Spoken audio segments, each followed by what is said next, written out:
What'd you do this weekend? If I asked you this question, would you know how to respond, or would your heart start to beat fast? Your palms get a little sweaty? Well, never fear. Today, I'm going to help you learn how to think and speak in English so that you can respond to this question. What'd you do last weekend? With no fear, no hesitation, and lots of confidence. Hi, I'm Vanessa from SpeakEnglishWithVanessa.com, and for over the past 10 years to over 7 million of you here on YouTube, I have been teaching real-life English that real speakers use in everyday conversations, and that's what you are going to learn today. Plus, because I am your teacher and I love to make you extra help, I have created a free PDF worksheet that includes all of today's important lesson material, plus 2 extra bonuses that you cannot get in this video. The first one is a quiz to test yourself, see if you can remember what you learned today.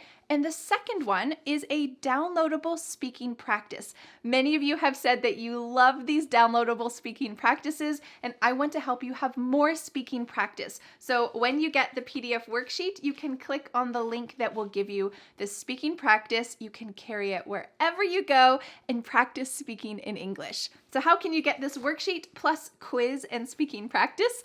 All you have to do is click on the link in the description, enter your name and email address, and voila, just like that, it will land in your email inbox. It is my gift to you. So let's get started by talking about your weekend plans. I'm going to tell you a little story about what happened to me last weekend. Hint, it was very busy. I'm going to include a lot of phrases that you can also use to describe your weekend plans, and this is going to help you build on your vocabulary and your speaking skills so that it sticks in your head and you can think and speak in English. Are you ready?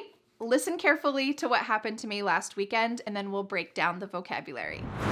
I'm not one to have busy weekends. In fact, I don't like to overload my schedule with many activities. I try to keep it simple by going for hikes with my family or just having some friends over to our house. Take a look at this first phrase. I'm not one to. This means it doesn't usually happen. I'm not one to have busy weekends. Or we could say, I'm not one to complain, but the service in this restaurant is horrible. So this is not something natural for you, but it's happening anyway. This second word, overload, feels really heavy, right? That's the idea here. There is too much going on. I don't like to overload my weekends or my schedule, but sometimes it happens. You might say, I overloaded my work schedule this week and I don't know how I'm going to possibly do it all. The opposite of overload is this, to keep it simple. Keep it simple. There is a famous phrase in English, KISS, keep it simple, stupid. Not the nicest phrase, but you could use this to say, I really just need to keep it simple this weekend. I've had such a busy week. Or you might say to your teacher, Vanessa, please keep it simple. There's too much in English that I need to learn. Don't speak in long, complicated sentences with too much difficult vocabulary. Please just keep it simple. All right, let's go to the next part of my story. But some weekends become more hectic than others. Last Sunday was one of those days. This word hectic means busy and chaotic. Some weekends are more hectic than others. I prefer to have weekends that are not hectic, but sometimes that happens. Let me know in the comments, was your weekend hectic last weekend? This phrase, one of those days, hides a hidden meaning. If I say, yesterday was one of those days, the phrase itself doesn't clue you in to the kind of day it was. Was it a good day or a bad day? But I bet you're smart enough. You can tell actually how my day was by my tone of voice. Yesterday was one of those days. Do you think it was a good day? Absolutely not. So if you use one of those days, you are implying that it was not the kind of day that you wanted to have. You might say, yes, yesterday was just one of those days. I was late to work, I lost my keys, then I forgot my lunch at home. One of those days. Okay, let's move on. With the change in weather, it's about that time to start thinking about what to plant in the garden. That's what inspired me to plan a get-together at my house last week for a seed exchange. Ideally, everyone brings some seeds to share so we can all plant new things in our gardens. This phrase, "it's about that time too," plus a verb, can be used in so many situations. So let's imagine that for you, your friend is having a baby and you cannot wait to go baby clothes shopping with her, and her baby's going to be due in maybe 2-3 months. Well, you might say, "It's about time to go baby clothes shopping. Do you want to do it this weekend?" It's about that time too. Great phrase.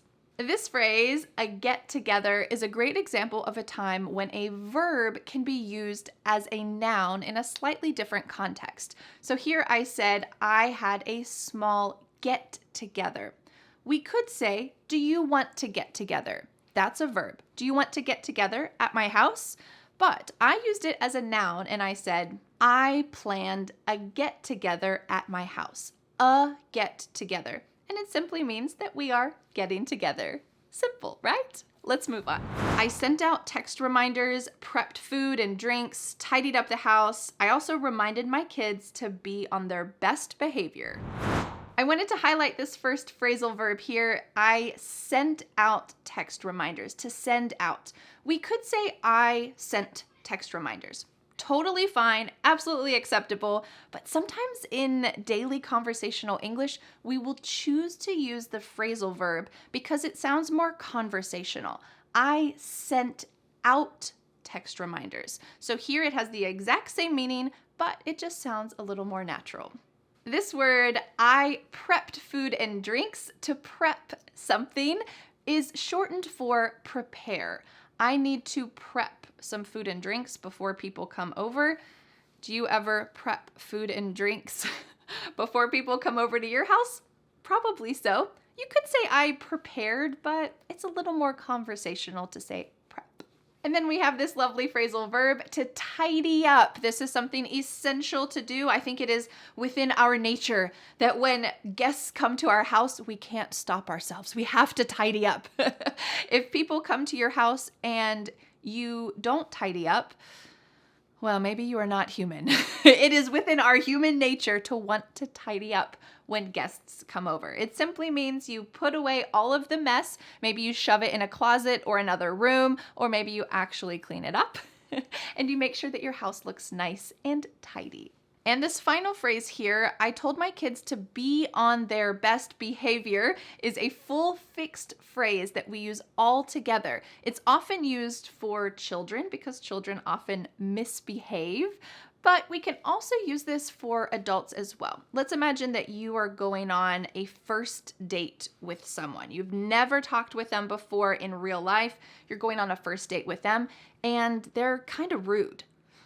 Well, you probably won't want to go on a second date with them because on your first date, you should be on your best behavior. If you're rude on the first date, well, it's only going to go downhill after that, right? So you should be on your best behavior on your first date, and kids should also be on their best behavior when you have guests over. That's the ideal, right? Okay, let's move on. My 2 oldest children have their own garden beds, so they were pretty hyped about sharing some seeds with the neighbors. I want to introduce a very specific vocabulary phrase, a garden bed. I have several videos on this channel where I have shown you my garden, walked through the garden. You've even met one of my lovely neighbors who also has a great garden. This phrase, a garden bed, is usually a rectangular area where you plant vegetables. Sometimes you plant flowers in a garden bed as well, but it is a contained area. This is helpful, especially if you have weeds that want to come in. You can make sure that the soil in the garden bed is really nicely kept. And what about this phrase, to be hyped?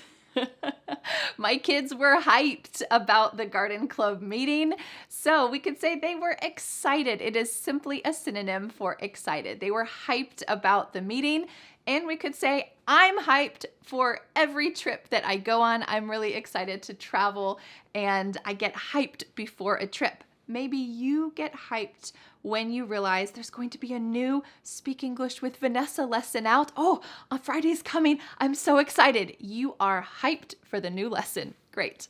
Let's move on. 8 of my neighbors showed up. Several people brought over packets of seeds to share, and some brought seeds that they had saved directly from their plants last summer.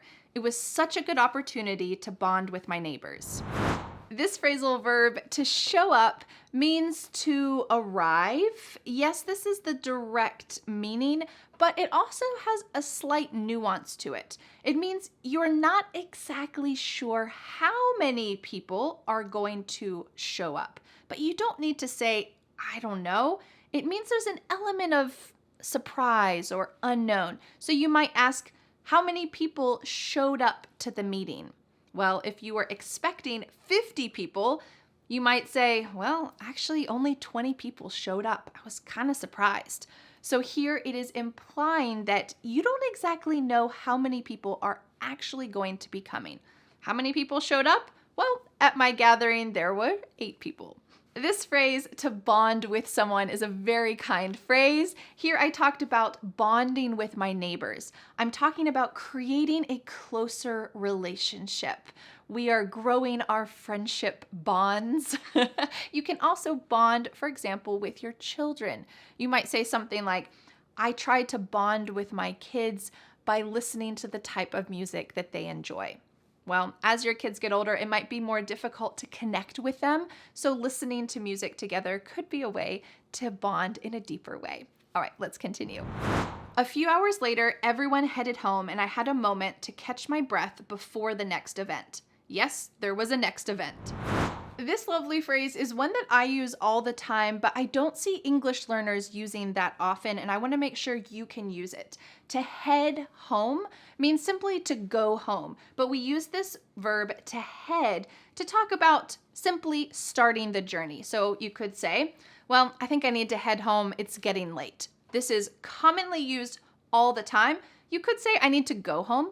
Totally acceptable, but when you use this phrase to head home, you are elevating your English. I love it. What about this phrase, to catch my breath? No, I'm not actually catching my breath. It's more figurative than that. I said I had a little bit of time to catch my breath before the next event. It wasn't that I couldn't breathe. This means I just have a few minutes to try to recover, gather my thoughts, relax a little bit. Oh, I could finally catch my breath before the next thing. So if you've had a busy day at work, you might say, when I got in the car after work, I had a few minutes to catch my breath before I went home. Okay, let's go on. I made an early dinner, kissed my kids goodnight, and headed out to my friend's book club meeting at a fun rooftop bar. I wanted to show you this phrase, to kiss my kids goodnight, because it can also be used in a couple other ways as well.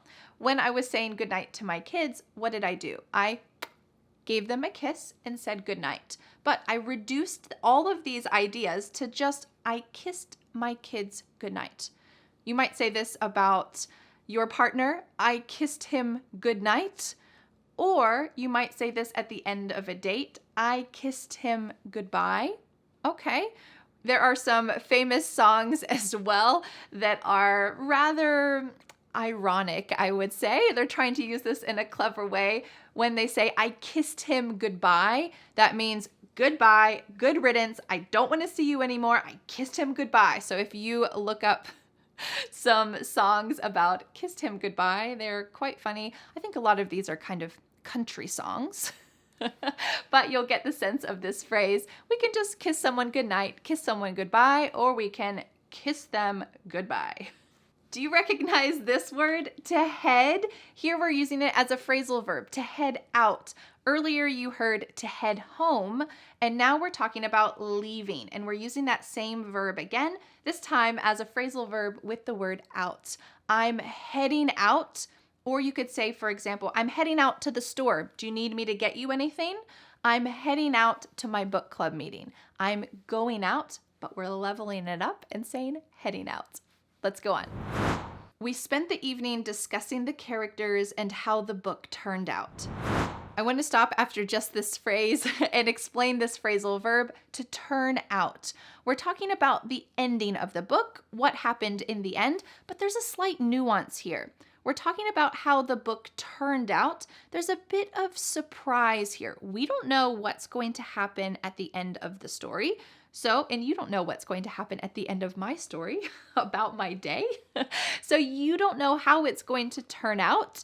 And in the book, we talked about how the book turned out. We talked about the ending, the unknown ending. That's how we're using to turn out here. You can use this in a business situation as well. Maybe you're having a big meeting where you're trying to get some new clients and you think that the meeting went well, but you're not quite sure. You might say to your friends later, I think the meeting went well, but I don't really know how it's going to turn out. I'll find out next week. Okay, there's a lot of unknowns here. You don't know the conclusion yet, but you're hoping it will be good. Okay, let's move on. To be honest, I wasn't a big fan of the book we were discussing. Turns out my friends didn't like it either, but it's always nice having some me time, especially when it involves a rooftop bar. You probably recognize this phrase, turns out. We just talked about it. Here I'm using it as a little bit of a transition. Turns out my friends didn't like the book either. So we're talking about that surprising or unknown conclusion. I'm telling you what happened at the end. So here, I didn't enjoy the book and I found out. It turns out my friends didn't like it either. We're using the same phrasal verb, but in a way to show the conclusion. I love this. So let's imagine that you're walking along the streets of your hometown and there is a foreign traveler walking along looking lost. And you think, oh, I should probably help them. Oh, but can I speak in English? Can I really help them in English? I don't know if I can do it. Then you approach them, ask if they need help, and you actually help them. Well, you might tell me, Vanessa, it turns out I can actually use English. I did it. Here you are telling me the conclusion. It turns out I actually can do it. Good for you. This next expression, me time, is a fun one, and it's simply what it looks like. It's time spent for only you. Something that you enjoy doing. You are not giving to others. You are not working. You are doing something that you love. And going to book club with my friends in a rooftop bar, this is absolutely something that is me time. It's something that I enjoy. So tell me in the comments, what do you like to do for your me time? Okay, let's move on to the final 2 sections of my story where you're going to learn 5 final phrases. By the time I got home, it was already 10 p.m. I was socially exhausted and just crashed. This phrase, by the time, is an interesting one because it's talking about a timeline. When something happens, another event is also happening. By the time I got home, I was exhausted. So here 2 things happened at the same time. I got home and I was exhausted. By the time I got home, I'm feeling quite tired. This phrase, socially exhausted, is a great one to use when maybe you haven't done a lot of physical activity, but if you have talked to so many people for so long, all day, you had garden club seed exchange with 8 neighbors, then you had a rooftop bar book club with your friends. You have been talking and socializing so much. It can be really exhausting, especially if you're a more introverted person.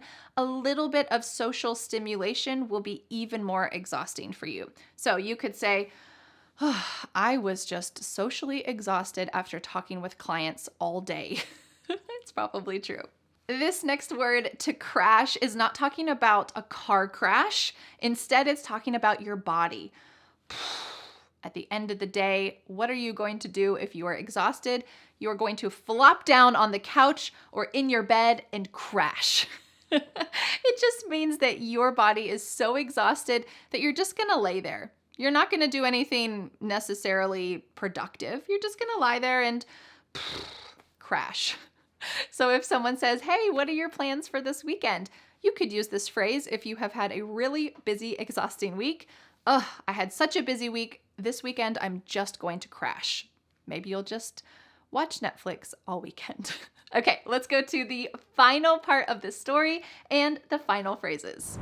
In my ideal world, I wouldn't be cramming 2 events into the same day, but I pushed myself because I knew I would have a good time, and I did.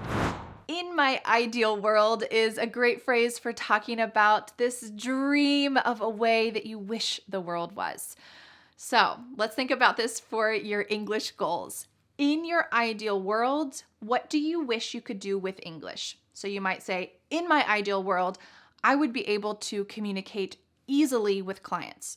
In my ideal world, I wish that I could travel to the US and just easily talk with people. Okay, here you're talking about the dream. This dream, in my opinion, is not unrealistic. It is achievable. You're here on the right path trying to make this happen, but we can use this phrase to talk about a goal. In my ideal world, this is what would happen. And our final phrase is a great phrasal verb that unfortunately happens to many of us, to cram into. When you were studying in school, did you study a week ahead of time for an exam, or were you someone who tried to cram all of your studying into the last few days, maybe the last few hours before the exam? Well, unfortunately, human nature is such that we often cram things into the last few days before we have to do something.